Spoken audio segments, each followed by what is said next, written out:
Today's episode of the Cloudcast is sponsored by Datadog. Bring speed and scale to your security organization.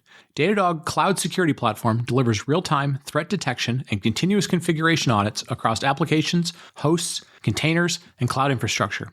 Built on top of the observability platform, Datadog brings unprecedented integration between security and DevOps aligned to shared organizational goals.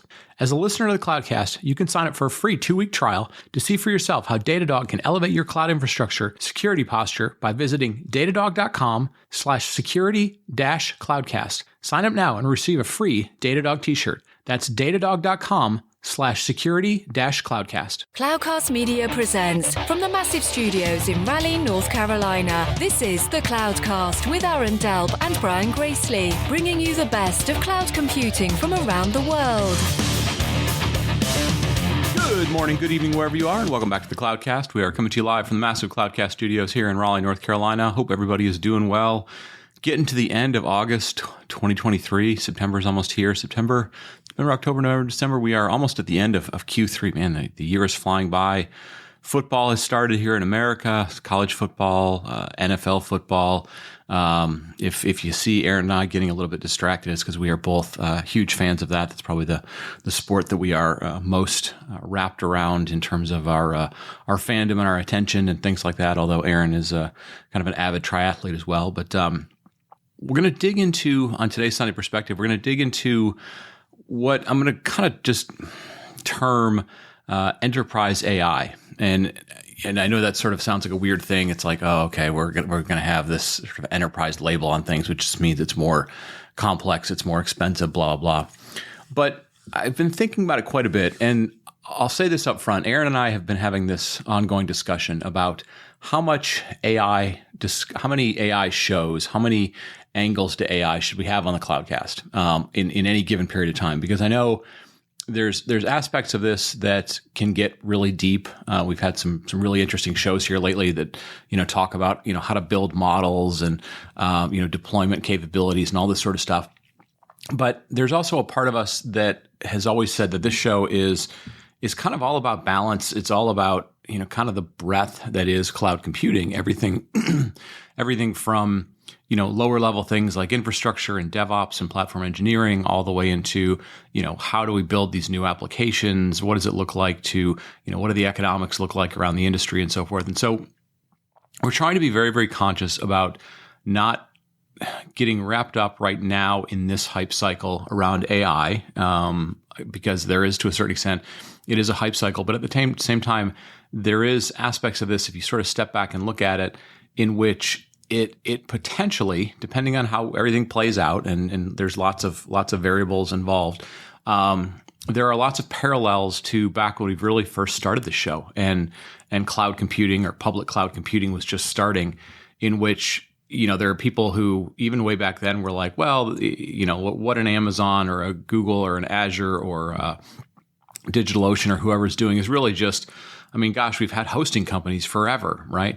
And now we look back and we go, that completely changed, the economics of IT. It changed the economics of, how people built applications and how businesses could experiment, and new companies, that didn't exist before, because of scaling or whatever, were able to do things. And there's a thought in our mind, and I think we can make a pretty good case for this, and maybe we should do this as a separate show, that AI, if it plays out the way that it sort of looks like it's playing out, or will potentially play out, will have a similar type of impact on kind of the entire industry, from how applications are built, how businesses think about using technology to change their business. I don't want to keep sort of throwing out digital transformation. I know that became the buzzword of our industry, but it's going to change how businesses think about how they budget for things. It's going to change how business leaders think about, where do I make investments in terms of, do I continue to make investments in technology? Do I invest in people? Is this a people reduction issue? Is this a people augmentation issue? How quickly can we build learning curves? How quickly are our customers going to expect that certain things will just be taken care of for them? How fast will a company that is doing really well and feels like it has a moat feel threatened by a competitor that, sort of leapfrogged legacy ways of thinking about technology and moved right to, leveraging some of the new AI stuff. So I feel like, again, depending on your viewpoint, your time horizon, you may be hearing some of the AI stuff we've been doing lately and, rolling your eyes or going, oh, I'm going to skip this one. I'll get to the next show because maybe those guys will get back to the stuff that's bread and butter for me.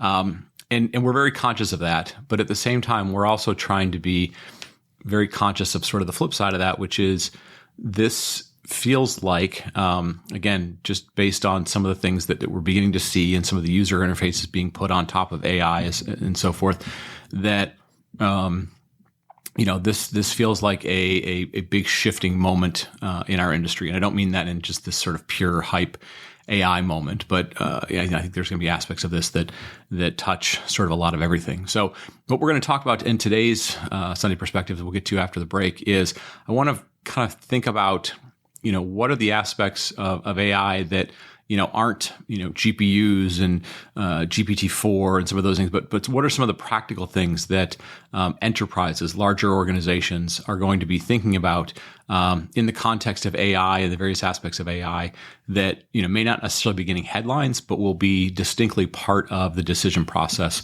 as they're deciding what to build, where to build it, how to build it, how much will that cost, and we'll get to all that after the break. Are you looking to stay ahead of the curve in the latest trends in enterprise tech? Look no further than the Breaking Analysis podcast with Dave Vellante. This data-driven program dives into the most important topics facing the enterprise tech industry today.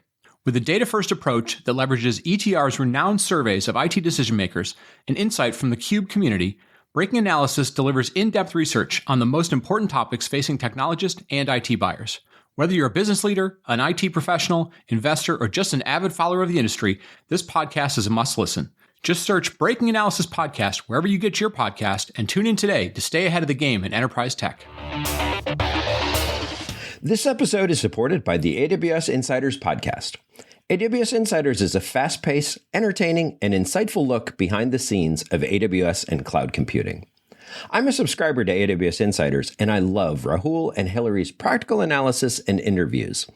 As an F1 racing fan, the recent episode on how AWS and F1 partnered together to make the races more exciting was especially entertaining. Search for AWS Insiders in your podcast player. We'll also include a link in the show notes. My thanks to AWS Insiders for their support. And we're back. And as I mentioned at the top of the show, we're going to dig into what I think will be a perspective.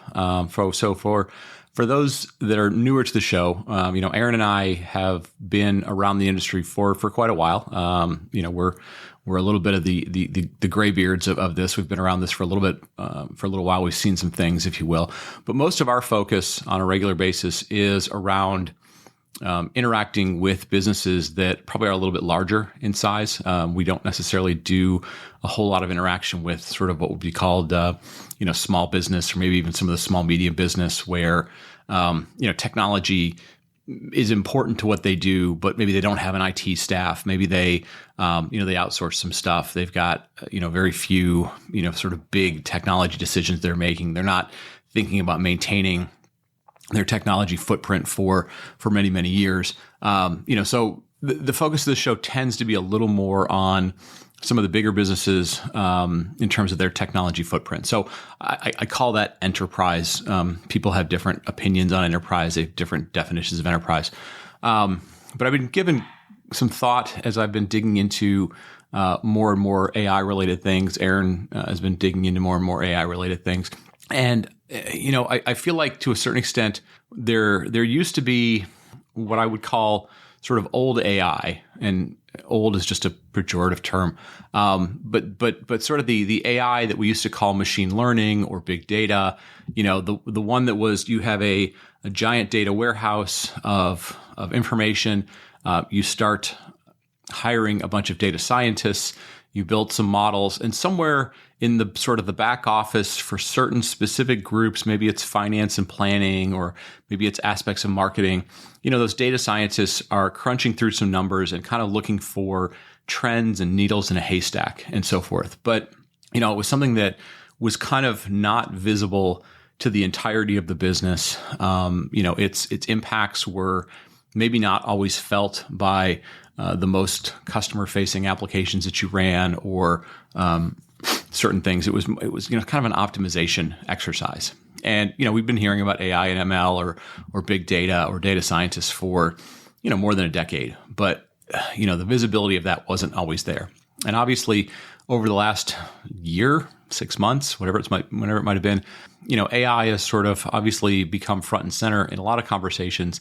But I think more than anything, a user interface has sort of come onto AI. And again, we're going to try really hard on this show to not make AI only be ChatGPT or generative AI or large language models. But I think we also have to be cognizant that sometimes when you make something vastly easier to use and you put a new interface on top of it, or a usable interface that lots of people can use, you really do change the perspective of not just a few people, but potentially lots and lots of people. And maybe the simplest analogy for anybody who has been around this for at least a little while is, and I'll put a link in the show notes if you're not old enough to have seen this, is the first time anybody saw the iPhone, or what we think about now is sort of a modern touchscreen smartphone, right? We took something that was a ubiquitous thing. In this case, it was sort of the combination of telephony, being able to make a telephone call, being able to be on the internet, being able to get things like music and videos, but not only wrapping that up, but putting in a usable interface on top of it that, like, anybody from a high-tech techie to your grandmother to somebody who didn't deal with a computer was like, I can figure that out. I can start to see where this becomes applicable to me. And I think to a certain extent, even though not everybody is out using ChatGPT, your grandmother's probably not using ChatGPT, it became a moment in our industry in which somebody put a user interface on top of the power of this thing. And all of a sudden it was like, oh, that's what people mean when they say these models are being built, and the speed at which they're able to do things more than just sorting and making lists. They're sort of doing things that seem like the way the human brain thinks is happening. So I think what's going to be interesting is we're moving from that sort of AI is in the back. Nobody gets to see it. It's sort of in the dark. It's a black box to there's very bright light on it, and we're going to move sort of from the idea of data scientists being, a unique corporate asset to the idea of sort of like citizen data scientists, right? Like everybody, because of the ubiquity of these tools, and we'll figure out how they get priced and how available they are and all that kind of stuff. The power has been distributed now sort of to everybody. And again, the same sort of, idea of like everybody, has the power of a smartphone in their pocket. Everybody now has the power of AI at their fingertips, right? So that's, I think, super powerful in the way we think about the sort of like what I'll call sort of like old AI and new AI. And as I was going through some exercises of, well, what does that transition mean? But then also, as importantly, what does that mean in terms of like if I am a quote unquote enterprise company, right? As opposed to somebody thinking about like, well, I'm going to build a new consumer facing application in order to be able to do, I don't know, deep fake videos or, cool pictures for kids or whatever. Like if I'm an enterprise or I'm thinking about building applications that will be relevant to quote unquote business, what are those things I have to consider? And as I was going through it, there was part of me that was like, okay, what are all the cool things that people are going to be excited about, right? They're going to be excited about, all of the new sort of models that are out there. And we'll have to do a show at some point. And look, by no means will we be the experts on AI. We're not trying to claim to be. We've had folks like Sam Charrington who does such awesome work all the time in this stuff. I'll put a link to the show if you haven't listened to Sam's stuff. But he goes in really, really deep on different aspects of AI. But the AI stuff always sort of starts with the models. Where does the data? What are the data sets that are making up these models? And obviously, we're now seeing tons and tons of interesting models, whether it's OpenAI or Stability.ai or Llama 2 or stuff behind Bard or, whatever. And there's tons of these big, what are called large language models popping out. And so the first thing is the industry is working on these. We're then going to see different companies be able to take some subset of them sometimes. Some of these are open source or they're kind of freely open and available. And they're going to modify them for their own specific use case as well. Maybe I need a healthcare use case or a financial services use case or a sub-financial services use case or a transportation use case, whatever it might be. So, the first thing that businesses are going to start trying to figure out is like, which model am I using? What's the licensing of that model? Am I going to be sort of dependent on one model?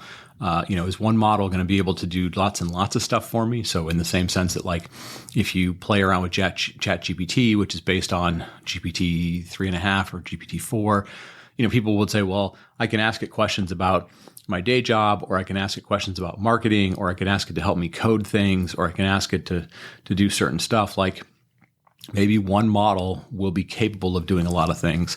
I think the general consensus right now is there will be different models, at least base models, for different aspects of things, right? Some things will be better for helping you write code. Others will be better for, things around, video and visuals and other stuff. And other things might be great for maybe things around sound and who knows, right? And then obviously the submodels really get into, things that have, vertical specific, use case specific, domain specific expertise. So first thing I think that enterprise businesses are going to have to figure out is like, which models do I want to be dependent on? Do I have access to those models?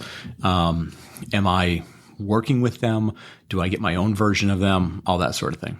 The second thing I think that's going to be really interesting is there's an interesting kind of discussion, and I think it more or less kind of agreed upon, is that people are going to build models and train models near where the data is, where the source of the data is today.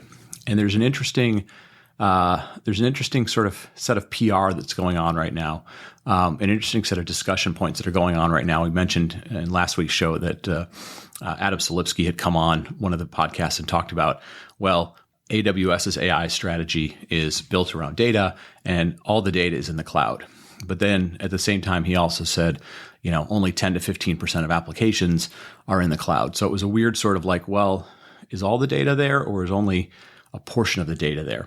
And obviously there's lots of discussions about, these large language models. The public ones are primarily built on public data, right? But if you are an enterprise company, you're a large bank, for example, or you're a healthcare institution or whatever, you also realize that you have massive amounts of data that you have that aren't in the public cloud, that are, kept in various applications. You've been building data warehouses for a long time. Maybe they are kept in Snowflake or Databricks or something, but they're not necessarily public. They're sort of private data.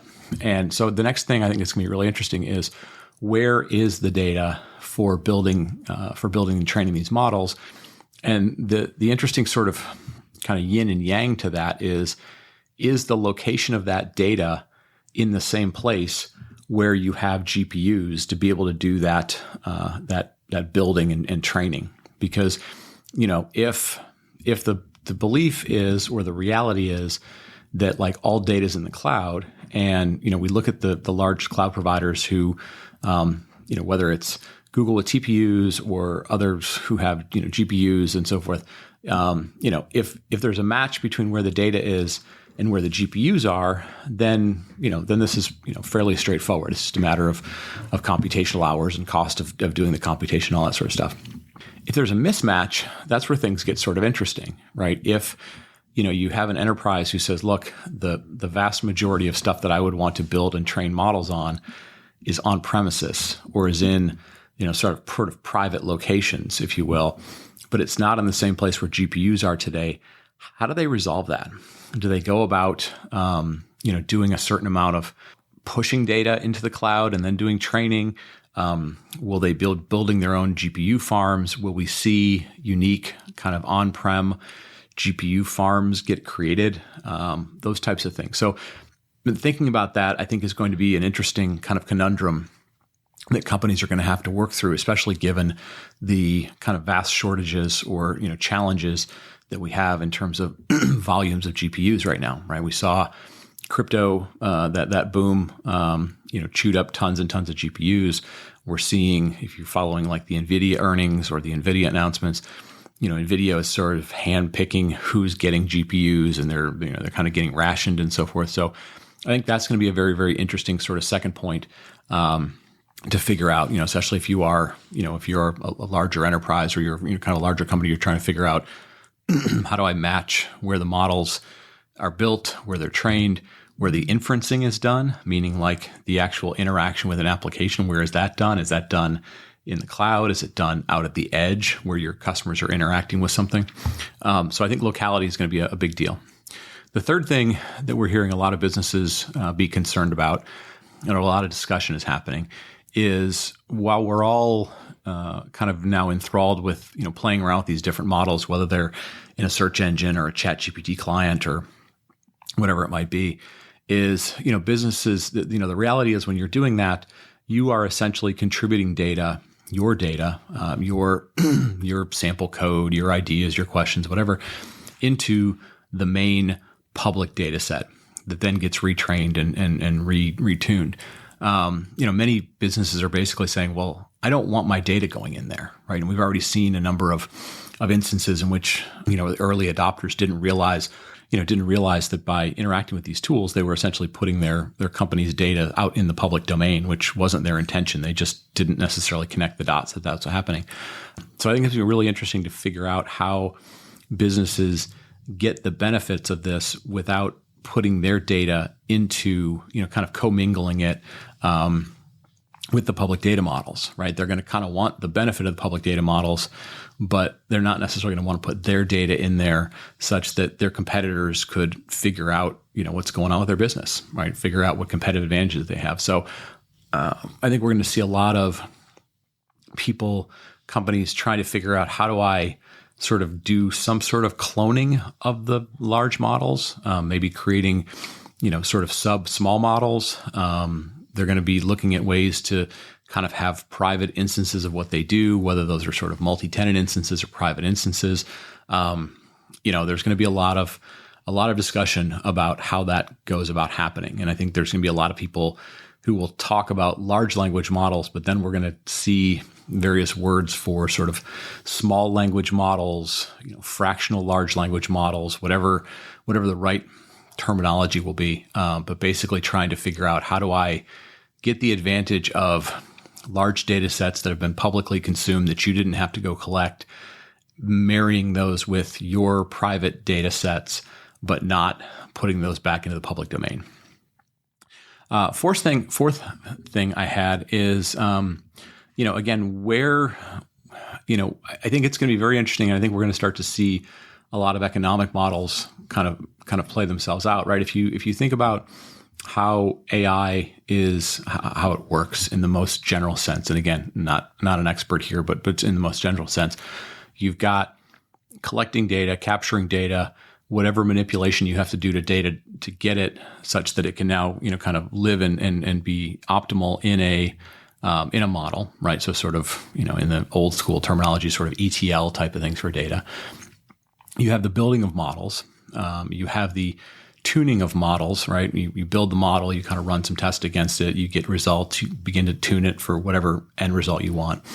You've got the sort of integrating it with whatever the rest of the application might be, right? So think of this in the simplest sense of like a model is GPT-4, the application is ChatGPT, which is really just a sort of a user interface API to that model. And then you're going to have the interaction that goes on that will create what they call inferencing, which is, okay, I have this model, it's been tuned. Now the application and the users interact with it. What's the result that happens? And I think what's going to be really interesting to figure out is all those things have different costs, right? They have different, different ways of using GPUs or using compute cycles. Some are going to happen a lot. Some are only going to happen once in a while in terms of like building the model. The training and tuning of the model will happen maybe a little bit larger number. And then the inferencing piece will be at a very, very large number. And right now, people are a little bit askew in terms of what those sort of things cost, because we're seeing so much of this kind of being subsidized by these large AI labs or by the cloud providers or by somebody, essentially like a VC or something, kind of giving it to you for free or giving it to you at a significantly reduced cost, unlimited tokens or thousands of tokens for a certain price. And so it's going to be very, very interesting to see where all of these activities take place. Will they take place all in the cloud? Will they take place all near where the data is? Will some of them be more relevant to, an industry vertical, a specific use case, i.e. they live out at the edge? It's going to be very interesting to see if, in essence, the thing that's been talked about in our industry and then kind of poo-pooed sometimes in our industry or sort of dismissed in our industry, the idea of sort of like hybrid applications, AI actually becomes sort of the first legitimate use case of some sort of hybrid type of thing where you go, hey, I have this application, and the application or the aspects of the application kind of move, and they kind of have to move because of the economic impact and the locality of the application versus where the data is versus where you can make it the most economically viable to do that part of this whole sort of supply chain for AI. The fifth is, I think, going to be very interesting. And this was discussed a little bit in the Adam Selipsky AWS podcast that we talked about last week. The Verge interviewer was asking quite a bit. But I think we're going to see, and I've seen a number of conversations happen in which people are very concerned about the sort of regulatory aspects of this. Because, one of the things with computing for a long time is we've had this belief that computing is math.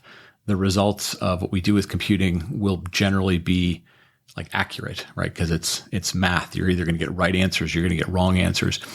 And one of the things that we've been seeing with especially generative AI is this idea of hallucinations, or you can get back answers that on the surface look very accurate, but the reality is the thing that built that answer didn't quite totally understand the context of what you were doing, or they maybe didn't even understand the context of the subject that they were working on. So we've seen examples when people talk about, lawyers using this, and then the conclusion or the thing that was written gets thrown out of court because it's completely inaccurate. We've seen, various examples of people asking questions in certain ways, and the answers coming back and them looking very accurate, and they're completely wrong.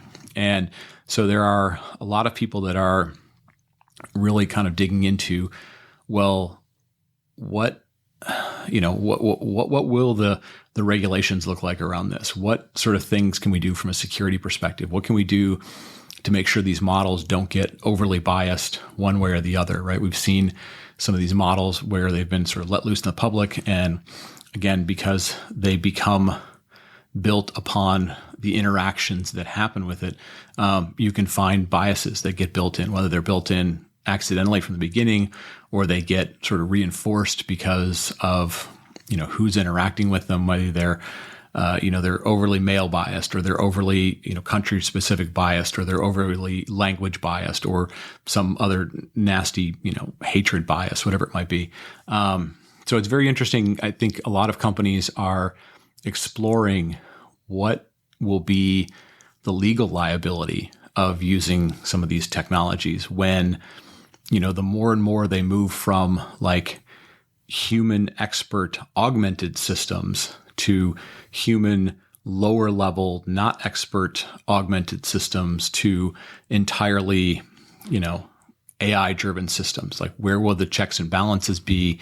And what happens if the application gives you something that then a user takes an action upon, and then that leads to some sort of liability, right? I think there's a lot of concern about, what will those safeguards be to sort of prevent that, not prevent it, but reduce it as much as possible.